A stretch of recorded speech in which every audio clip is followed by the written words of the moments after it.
Welcome to the Bumpa Business Stories podcast. I'm your host, Talula Doherty Aditono. Now, you may be thinking, what is Bumpa?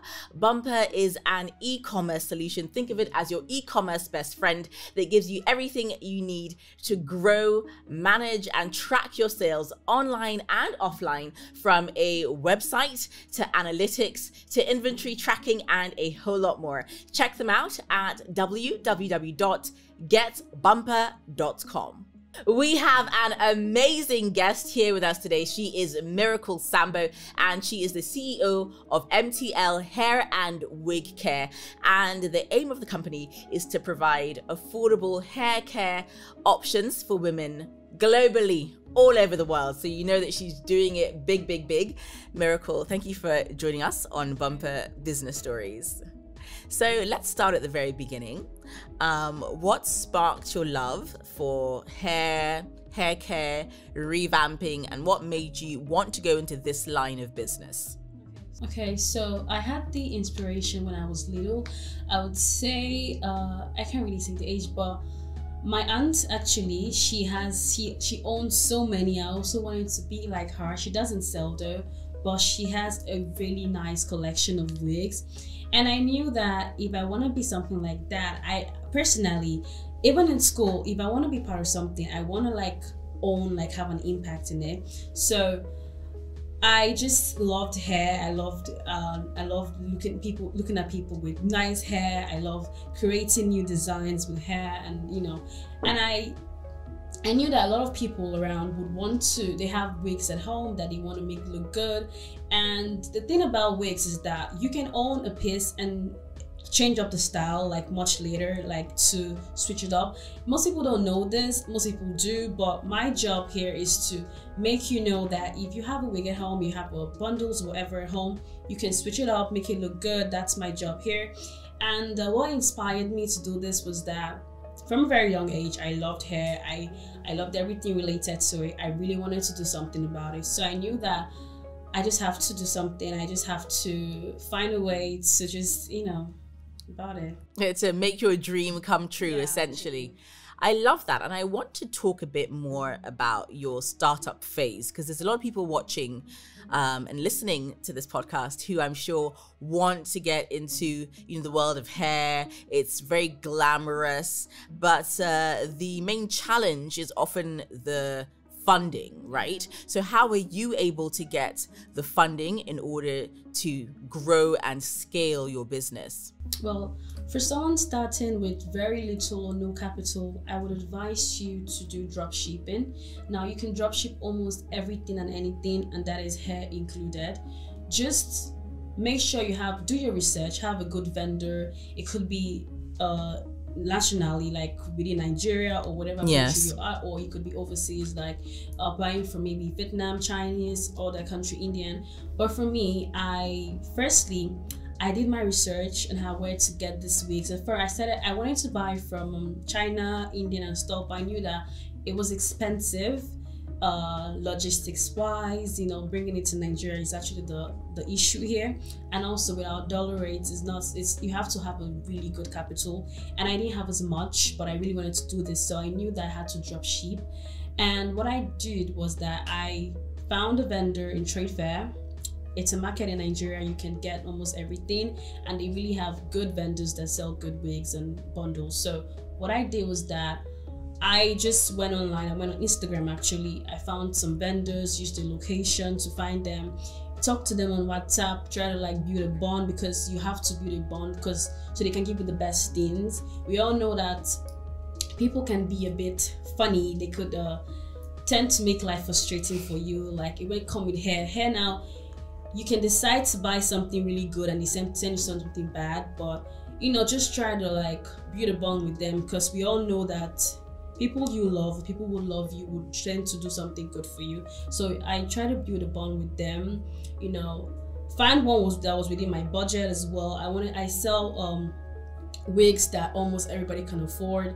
I sell wigs, everybody can afford. What's the price range of your wigs? Okay, so I have wigs ranging from 5,000 naira to the highest there is about 100. I don't go above that because I sell mostly to students and people that work within the minimum wage. Okay, so I had to find a vendor like that, and I was able to get one. So what I did was that I would go on Pinterest or TikTok or Instagram and get videos, like really good videos of other vendors, and I will just make sure they don't have the watermark so I don't get like copy or anything. So I got the videos, I post them on my Instagram, on my social media, and like wherever buys it, I'll just place a call or a message, or I need this, and she sends to me.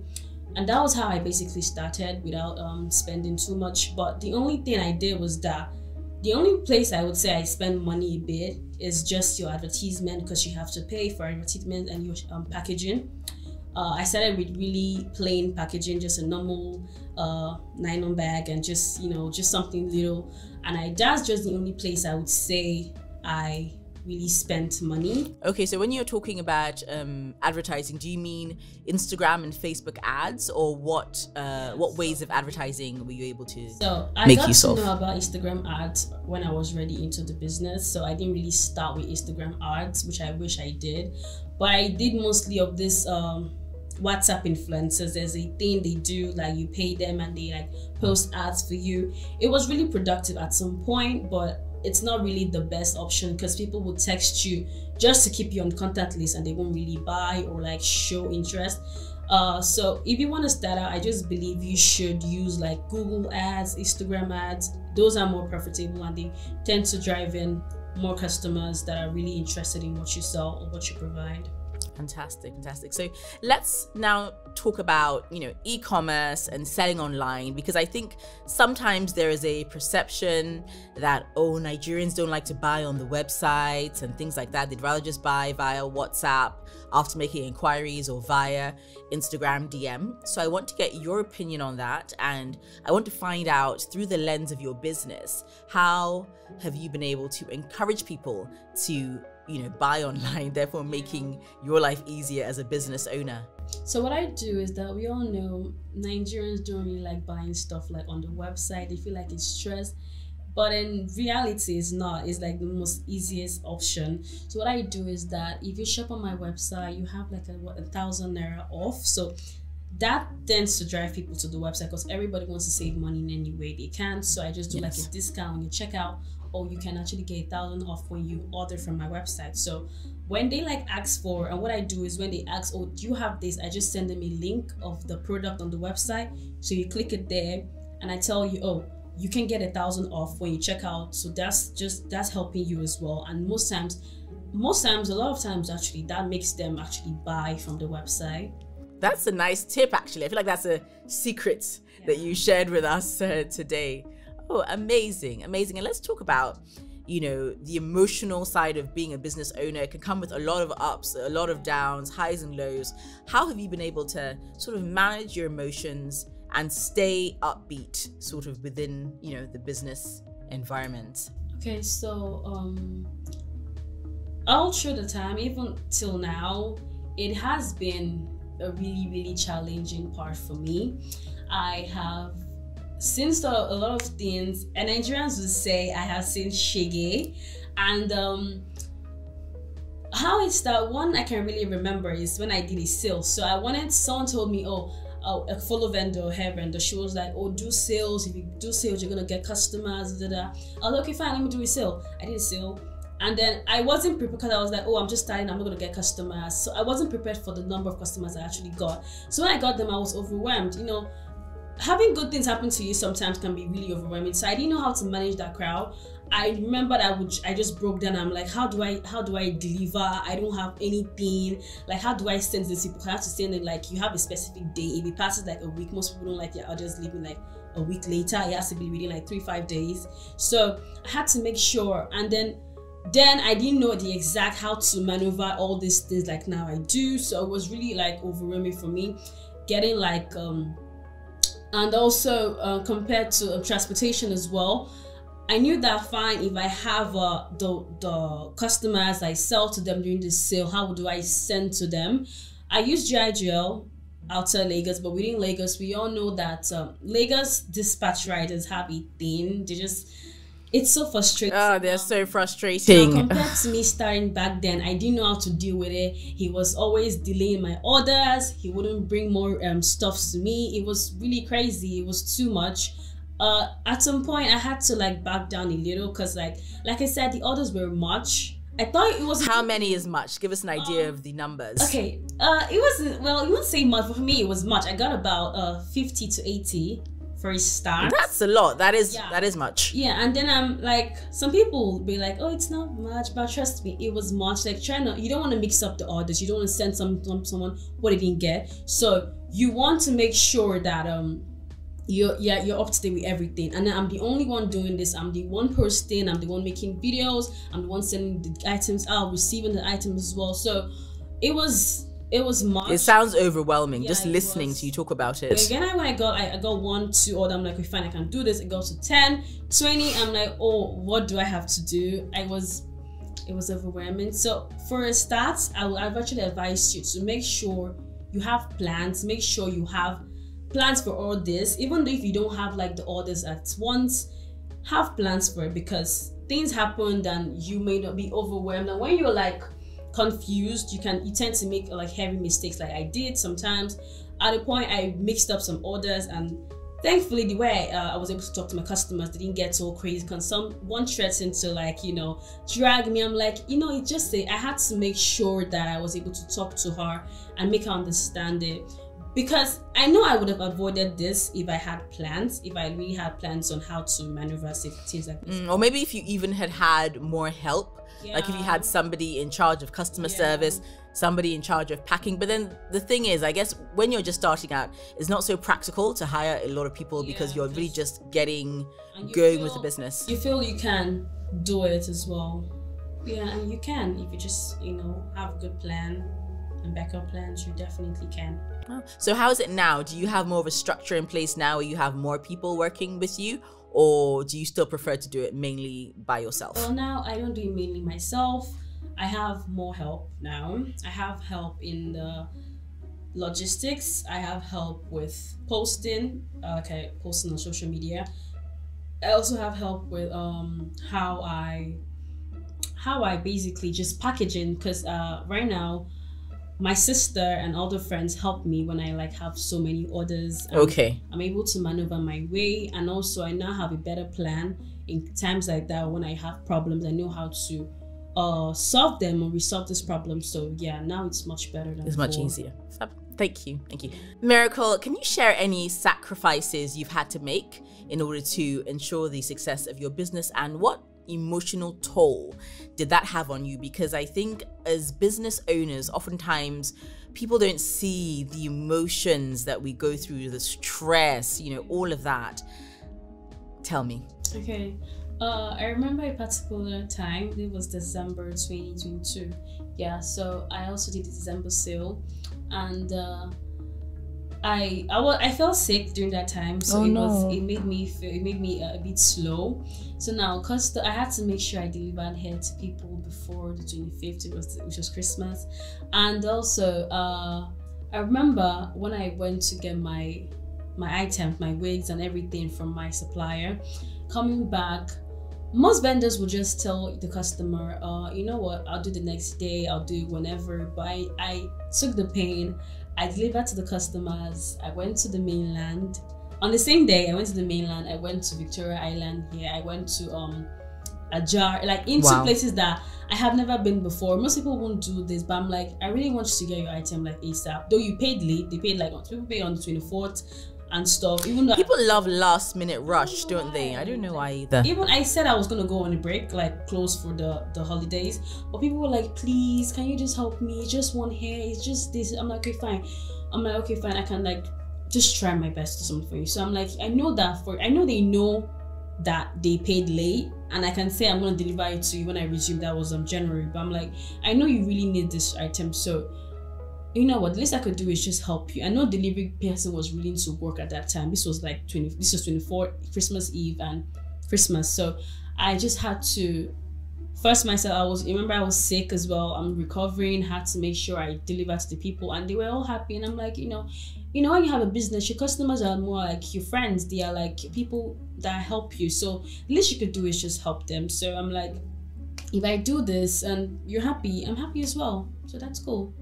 Yeah. I think it's great that you went out of your way to make them happy, because someone like me now would be like, you know what? You ordered late, so you ordered late. But I think those actions actually foster customer loyalty. You know, and customers will also recommend your brand to their friends because they see that you're going above and beyond for them. So I really, really love that. Yeah, so let's talk about, like I said, the emotions of running a business. And I want to know if there was ever a time where you felt like, you know what, this is a little bit too much for me. I don't know if I can continue. And when you reached that point, what encouraged you and helped you and gave you the strength to persevere? Yeah, so, well, that happens much more often. Yeah, a lot of times you feel like, you know what, I'm tired. Like, what's the point? I'm really tired of this. But I know that I have a goal. I know what I want to get. I know where I'm getting to. So if I stop now, if I decide not to do this now, it's just going to be like a waste of time for me. It's not going to make sense. Like, I've put so much into this business, to this brand. The least I could do is just work hard. But times when even the working hard of a thing is going to be so tiring, what I just do personally is that I just take a break.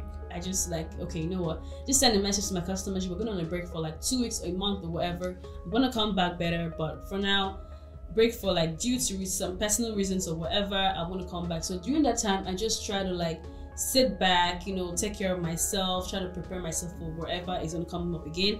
And that's what people should do. When you feel like overwhelmed, you feel tired, you don't really have to like just end it and stop. Just take a break and like go back, relax, think about it, you know, ways to make yourself better, ways to like make it all good for you. And that's just it.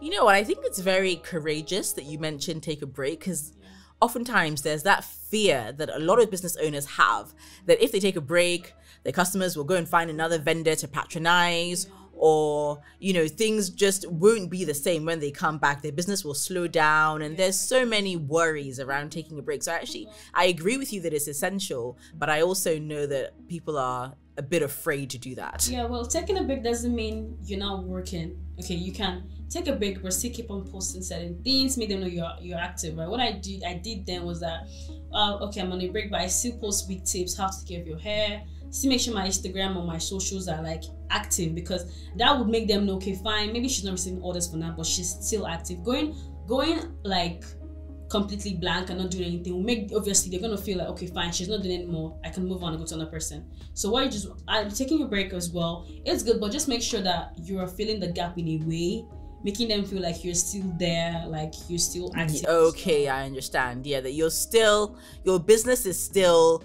active, still transacting, but it's just on a mini break. Okay, I love that. Let's talk about customers, because we all know that customers are the lifeblood of any business. You know, that's how you make your sales. I want to know if there's been any sort of customer interaction that has happened through your business that has really impacted you and made you kind of more committed to your business. Well, I've gotten a lot of customers, both good and bad, both really nice and really bad. But back to the good people. I have this particular customer. I got her, I don't know how she texted me, but she just texted me on WhatsApp. She's like, oh, she want to get hair and all of that. So what I do is that I feel this tip or this really hack I do maybe keep some customers. I like to give a lot of freebies. Like, it could be something just so random. I can just put your hair in your package, it depends. Just, you know, I just give freebies. So what she did, she ordered like a particular wig. I think it was a coily hair or something, and there was a problem with the hair. And I told her, you know what, I can't send this to you. I mean, the difference is really small, but I can't send this to you. Give me a day or two, I'm going to come back. She's like, oh, and she needs to do something. I'm like, I know you need to do something, but please. And you're not even in Lagos that I could try, and you're so like, you're far from me. So you know, she's like, okay, fine, she can relax, she can chill. So I added like my normal freebies I add in my package, and I gave her a free ponytail or something. Okay. And she's like, oh my God, that's much. I'm like, it's fine, it's cool. Like, then before I know, like in less than 2 weeks, she started recommending people to me. Even like I think last week she still posted that she about this vendor. I'm like, that is really nice. That got me thinking like, okay, fine. You know, when you want to keep customers, you need to like create a bond with them, make them know that they're buying from a person that actually cares. Because some vendors can be really, really, what's the word? They can be really dismissive, and they just uncaring, like, and when you buy, you're just done. But I feel I always make sure I keep a bond with them. I still go back to text them, oh, how are you doing, how is the hair on you, do you like any problem, or how you feeling, or anything like that. Just checking up them randomly, send them like morning messages, weekend message, all stuff. That really helped the brand grow, like, because more they come back obviously to like, you know, buy from you, or like, you know, require your services. I feel like you're dropping a lot of business secrets on Bumpa Business Stories today, because I feel like these are things that people don't necessarily think of. You just think, okay, I'm selling an item. Once the item has been delivered to the customer, that's it. That's the end of my interaction until another customer comes along. And I feel like you have uncovered another level of customer service, and as you put it, bonding with your customers in order to ensure that you stay top of mind, and they also recommend you to others, because referrals are also like a really big thing. So interesting. I love that. Yeah, I'm learning personally. It's good. Let's talk about back to e-commerce and back to having a website. What ways would you say having a website, because you have a Bumpa website, has helped you to grow and scale your business? Okay, so Bumpa really has helped me in so many ways. Keeping track of my inventory. So what I do is like anything I get, I just go on my app and I just input it there. Oh, I got 2 pieces of this. And then the fun thing is that as you sell, it's automatically like, you know, reducing there. So you know that, okay, this is about to run out.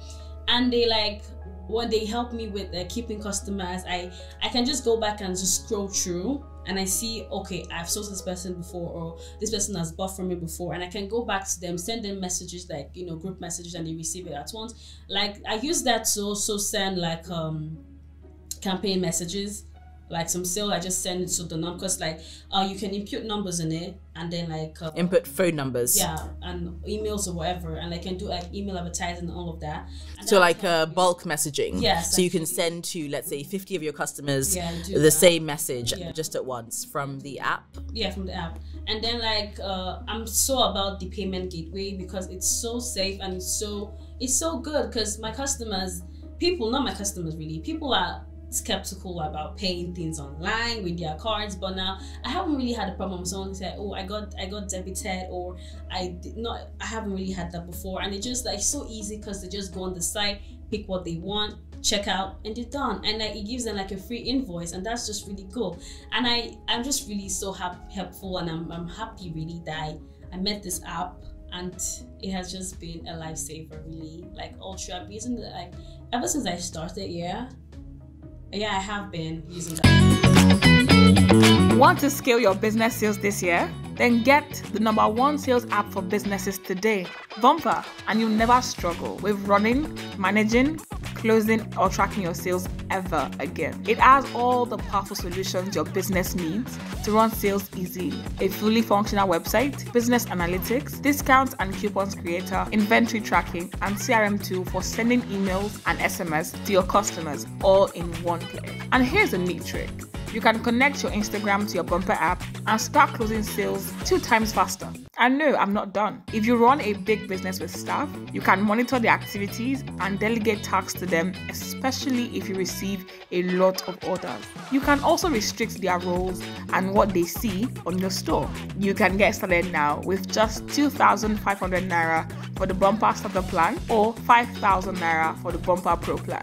Download the Bumpa app on the Apple Store or Play Store and subscribe to take your business to the next level this year. How long have you been using it, and how did you hear about it? What made you want to try it? Because sometimes, you know, when you hear of a new e-commerce solution, you're like, oh yeah, I'll get to it later. So kind of what made you give it a go, and how is it? I would say over a year, should be close to a year now, because July would be my anniversary, first anniversary. So it will be over a year now. Okay. And I think it was an ad. I would say an ad on Google. It wasn't on Instagram though, it was on Google, I think. So I found out about them from Google, and I did my, okay, fine, let me give it a try. I mean, like, an e-commerce site that actually gives you like so many features and for very little money. Girl, I'm helping on it. So she can have money. Miracle, there's a lot of people watching you right now who are like inspired and who want to get into the hair business. It's a hot business. What tips can you give them to help ensure their success? Okay, so firstly, do your research. Don't just hop on it because everybody's doing it. I mean, now everybody's selling hair. Go on Instagram, there's so many vendors. Don't just do it because, oh my god, it brings money or anything like that. Do you have your research? You know who you want to sell. Would you want to sell to teenagers? Do you know what kind of hair they like? Want to sell to older people? You want to sell to like people the youth and all of that. People, you have to make sure you have a niche that would help you maintain and actually grow well. And you don't really need so many capital. Like I said, you can do drop shipping, that helps as well. Okay, so with the drop shipping, how do you get the contacts? Because I'm sure there's some people who are like, oh, that sounds great, but they may not know how to go about getting contacts for suppliers. Okay, so people sell vendor lists. I have not really bought a vendor list before because I do it myself, but people sell vendor lists and then like they just compile legit vendors and then you buy from them. But if you want to, like, it costs money, not really much, but it costs money. But if you want to do it like and not spend any money at all, just go on Instagram, just like hair vendors, check their reviews, check their live videos, just check everything you need to check about them, their location. You can even go and like check it out. Like if it's close to you, you can just, just see how the store is, if you can actually trust them. And then you just buy, tell them. So most of them have they have groups. They sell like wholesale price to drop shippers or like wholesalers and all of that. And then you can buy from them. That's another aspect of drop shipping. Okay. Or you can do another kind of drop shipping that is outside the country, like you buy from China and all of that. What you do is that, but that one you need to have like a really good customer base and you're sure of what you're buying. Now that one is more for like people that are already in the business a bit. Like you can use it to start up, but for me personally, I didn't do that because I didn't want to make mistakes about it. And then I guess you don't want to be left with excess or surplus inventory as well. Yeah, as well. And yeah, you can do that as well. And drop shipping as well, you don't really have to have inventory. You can just buy the packet and the set. You don't really have, you're not touching it. So okay, just buy, send the details, delivery detail, and they send to the customer, and you're done touching anything, like holding inventory. So you just send them their own portion of the money basically, yeah, and you keep the rest. Okay, yeah. Oh, that makes sense. So yeah, that's a quick way of starting out. So just make sure, like, so in a nutshell, get your, like, do your research, get your suppliers, some suppliers give you pictures, some don't. Some pictures are not like really it, so you can just find your pictures and like post them. People will text you, do your advert, people will text you or like kind of like tell they want this, and then you buy. When you buy, you just like send your suppliers the details and they send to them. You're not touching anything, you're making your own money. Okay, so that makes sense. That's like a nice fast way of getting into it and making money quickly. I love that. Let's talk about social media, because right now social media is the most accessible way of marketing your business, whether you choose to do so on Instagram or TikTok or Pinterest or Snapchat. That's the way most people tend to go. So have you been able to stand out on social media with your brand? And are there any sort of tricks that you've used in order to, attract customers? Yeah, well, one tip is that make your content relatable to your customers. Yeah, I won't buy from somebody that just posts stuff just because, like, I want to buy, like, now a video about a wig. Now I could say, oh, do you want to like change up your look? Are you tired of like always being a certain style, or something that relates to you? When you do that, people like things they relate to. You're like, okay, fine, I can see myself rocking this hairstyle, I can see myself doing this, and then they like show interest. So social media, I basically use all of them: Facebook, Instagram, all that. But the best platform is TikTok, because everybody's on TikTok. and your videos blow up with like little or no stress at all. Really? Okay, so this is interesting to hear you say, because I've heard two sides of the TikTok argument. Some people say, oh, their videos are just stuck at 200 views and they can't seem to go past the 200 views. Yeah. Whereas other people like you are doing amazingly on TikTok and blowing up. So what is the secret to blowing up on TikTok? I haven't really blown up, but yeah, we're getting there. Going viral. That, like I said, make content that people would like. It could be, so I have like a schedule. I post funny content, motivational content, relatable content, and then I can like post my products like much later. This is just to get their attention.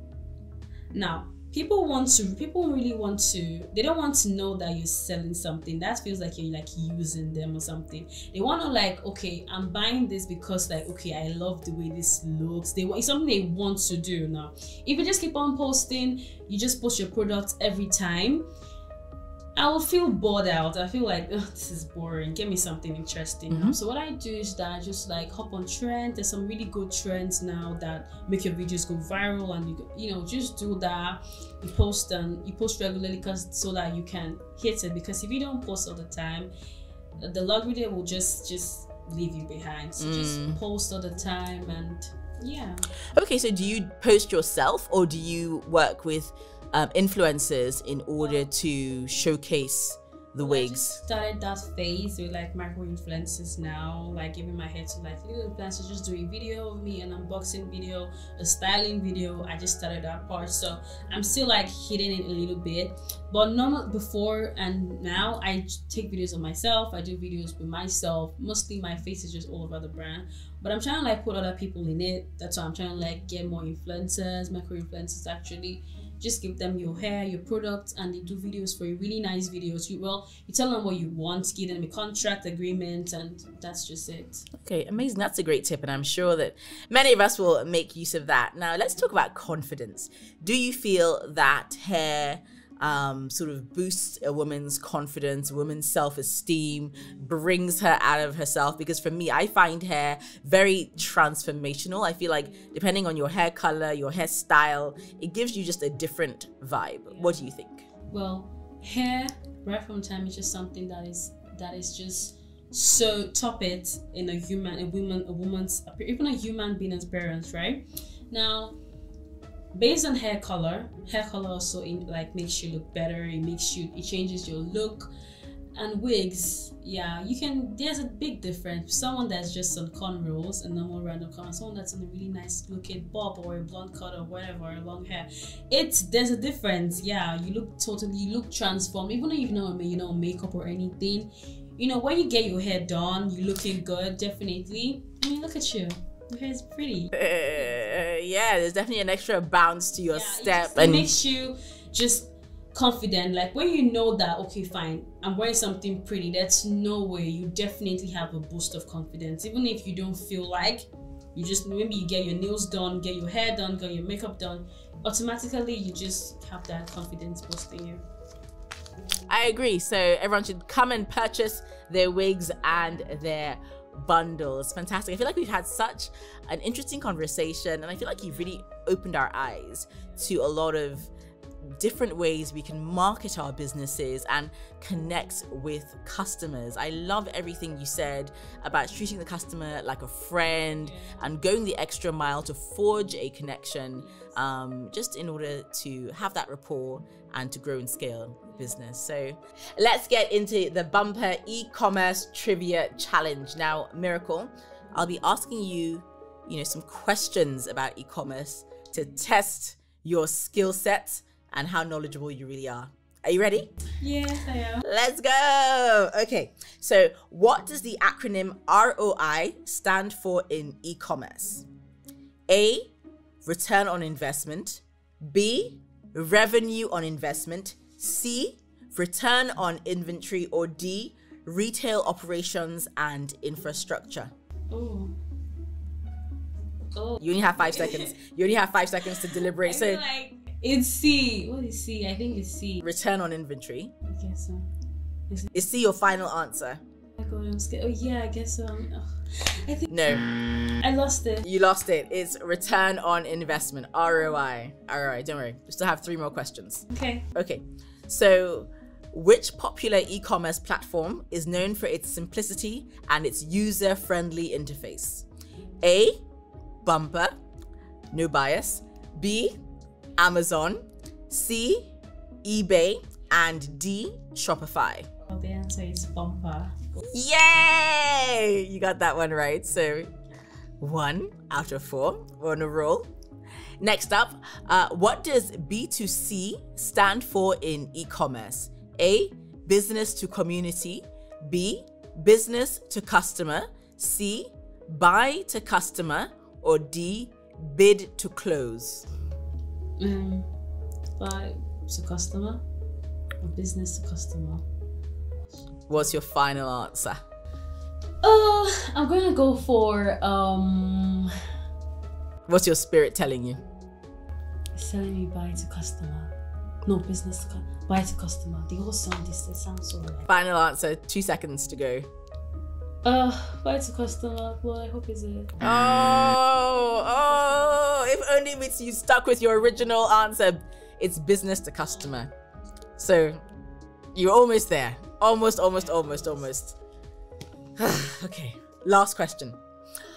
Which e-commerce giant started as an online bookstore back in 1984? A, Amazon.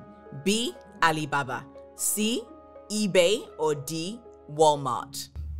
As an online bookstore? Yes, in 1984. I think I want to go for eBay. eBay. Is eBay your final answer? Oh dear Lord. Yes, eBay. Right? Yes. Shit. The answer is A, Amazon. Amazon was a bookstore. Yes, it was a bookstore when it started, and then from God, books. eBay sounds like a bookstore. Yeah, eBay does sound like a bookstore, but it was Amazon. Well, you gave it a very valiant shot. So, you still did well. 1 out of 4 is still commendable. So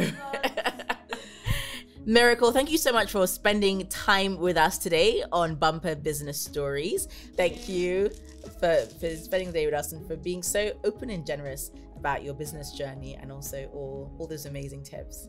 Thank you. I'm happy to be here as well. It was a really, really nice talk, and I'm happy I was able to give people information and tips on how to run their business, and if you're going into a hair business, what you should do and what you should think about before and while in the hair business. Fantastic. Thank you so much. So if this episode has inspired you to start up your own e-commerce business, visit www.getbumper.com to get your website up and running in just over 1 minute. Yes, I said it, 1 minute.